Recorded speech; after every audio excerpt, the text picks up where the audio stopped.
Well, what would happen if you actually jumped into a DeLorean and went back in the time, Back to the Future style? Or could you survive in the jungles of Jumanji? Those are the sorts of questions the new series Could You Survive the Movies asks. Host and creator Jake Roper joins us now to give all that insight. So Jake, I have to tell you, this is such a great show concept. It drops today and it doesn't sound like anything else. So what do you have going on in this first episode? Well, thank you so much for having me, and thank you for the kind words. The first episode is all about Back to the Future. So as you said, we go into a DeLorean, we go back in time, but we also explore scientific concepts. So one of my favorite parts is in the beginning of the movie, Marty McFly strums a guitar and gets blown back by this giant amp. Well, that's a giant pressure wave. So what would happen to your body if you were hit with a giant pressure wave? So we built a giant amp and found out. Wow. So what actually inspired you to make this series? Was it that you loved movies like this so much as a kid and, you love science and wanted to test those theories as well? It's a bit of both. A little bit is me being selfish and wanting to go into those movies because I probably never will be in a Back to the Future, but I can recreate it. So that was part of it. And then, just exploring science, because ultimately the show is about learning and taking you on an adventure where by the end you go, whoa, did I just learn about electricity and time travel and the theory of relativity? That was really fun. This is going to be such a great learning opportunity for kids who maybe love these shows, or even older adults who haven't really stopped to think about the science behind it. Totally, and that is the goal, that parents, just older people, adults, people with kids, just kids, anybody will watch it and love it and be so excited to learn more. So how do you actually pick out the movies and the topics you're going to explore? Are they a list of favorites, or are you looking for that scientific phenomenon? So it really is, I think the fun challenge is it's just movies that I really like, and then within every film there are elements to talk about. Even if it doesn't seem apparent, there's still things there that you can be curious about and can explore further. And are you actually going to reenact these stunts or movie scenes? Oh, yeah, we did.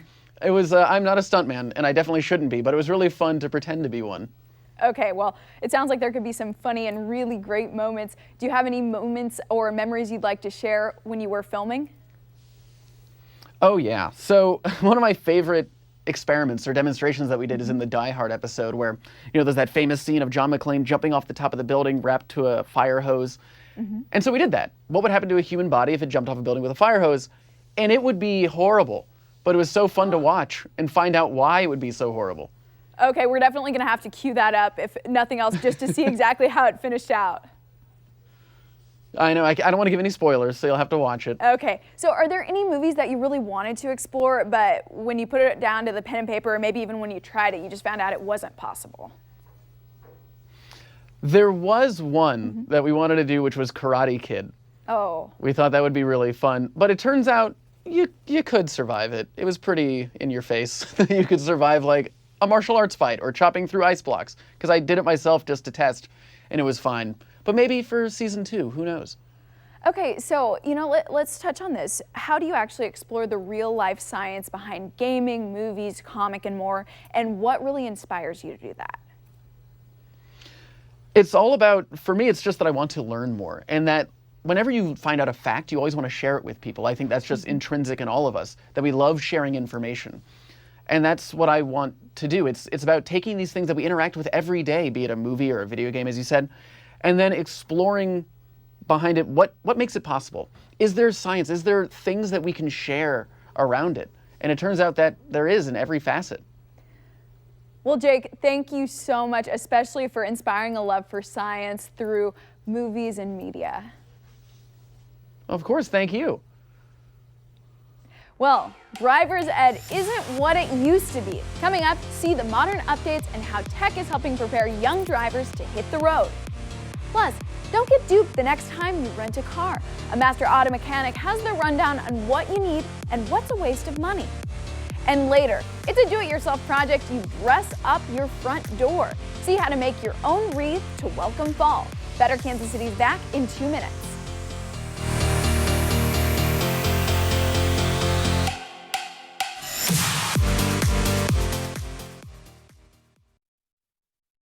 Before dangerous weather hits home, Storm Track 5 knows it's coming.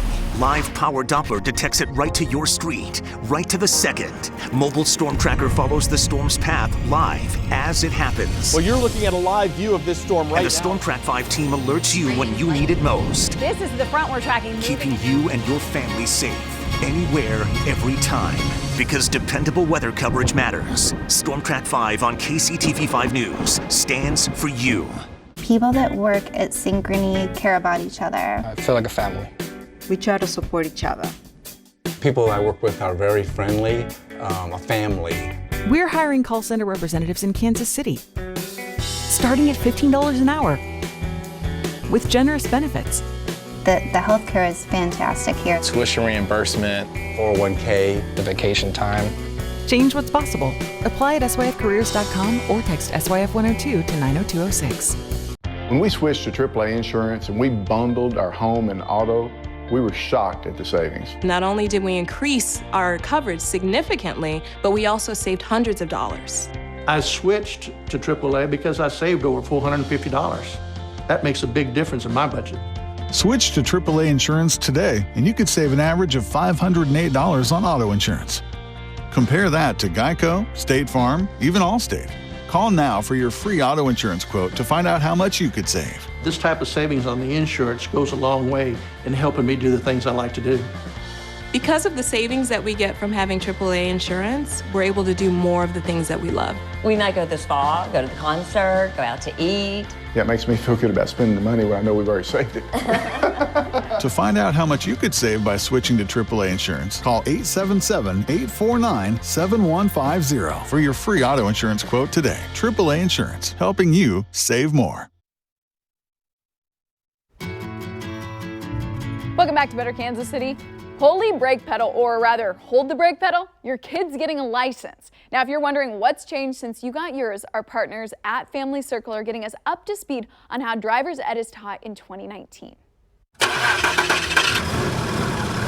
Chances are you learned to drive by taking driver's ed in high school, but over the past 2 decades, most school programs have gone by the wayside. Now, it's all about learning outside of school and even relying on apps.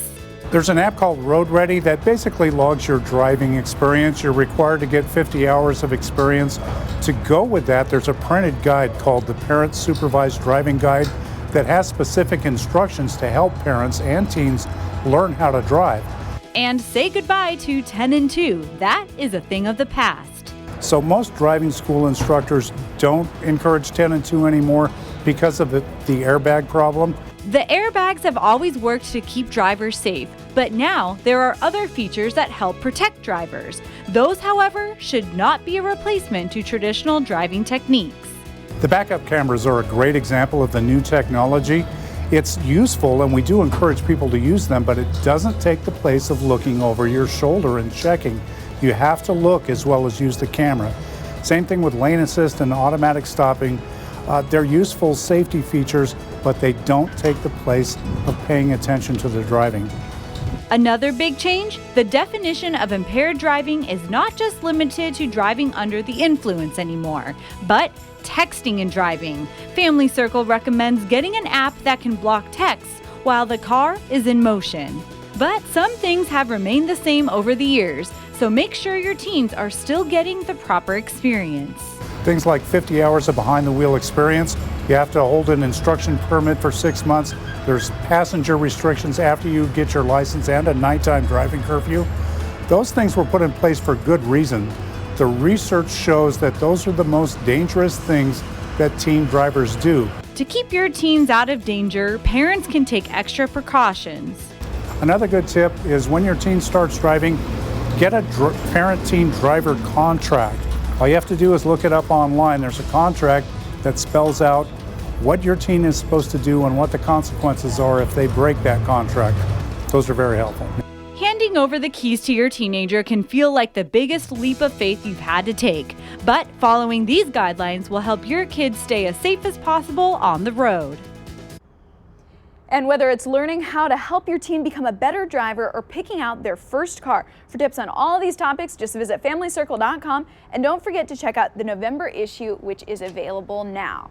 Now, speaking of cars, no one wants to get taken advantage of when they are going to rent a car. So we brought in master auto mechanic Robert Sokol to actually give us tips on this whole process. So, you know, this baby, not a rental car, it's your own, but we are using it today to exhibit, you know, what some of the problems could be if you are renting a car.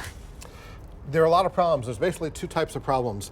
When you first come into a rental agency, the rental agent is not really going to look in your best interest. He's on commission, and he's going to try and sell you. He's going to try and upsell you as much as he possibly can. So that's where he gets his commission.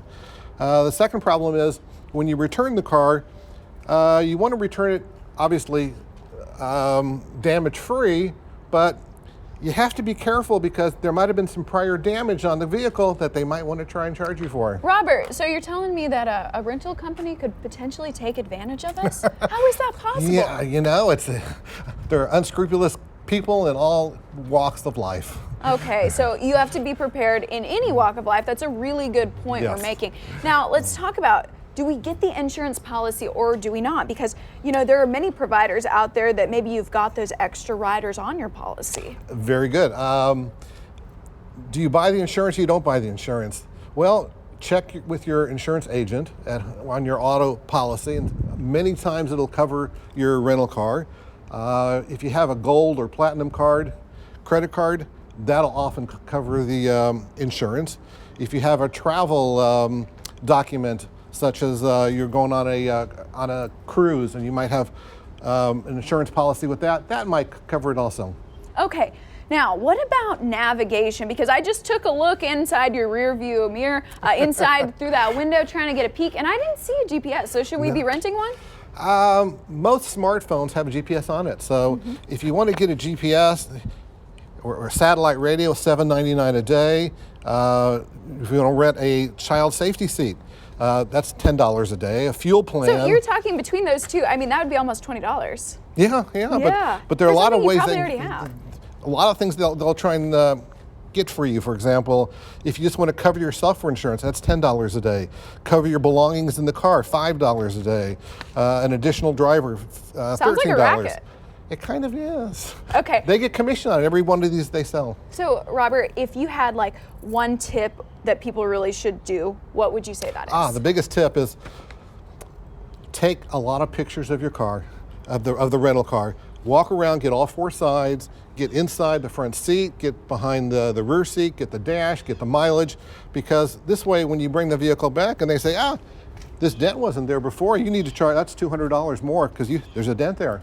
And you know you didn't do it. So if you have a picture, you can show them with the time date on your photography that that was there beforehand. Well, Robert, I've been looking for dents over here, and you know, we do not see any. But of course, that's because this is your car, not a rental car. Yeah. You know, I had one last question. Sure. You know, a lot of these policies, they may make you pick before. Do we fill up when we're returning the car, or do you fill up once you get there? Right. What do you think about that? The gas thing is a big thing of these rental agencies. They'll want to get you to sign something that say, bring it back empty and we'll just charge you full tank of gas. Well, it's very difficult to bring a car back exactly empty, and they're going to charge you with the full tank of gas no matter how much is in there. So just do it yourself. Do it yourself and bring the receipt to show them proof that you filled it up 3 blocks away. Okay, well, thank you so much for all those tips, Robert. Thank you.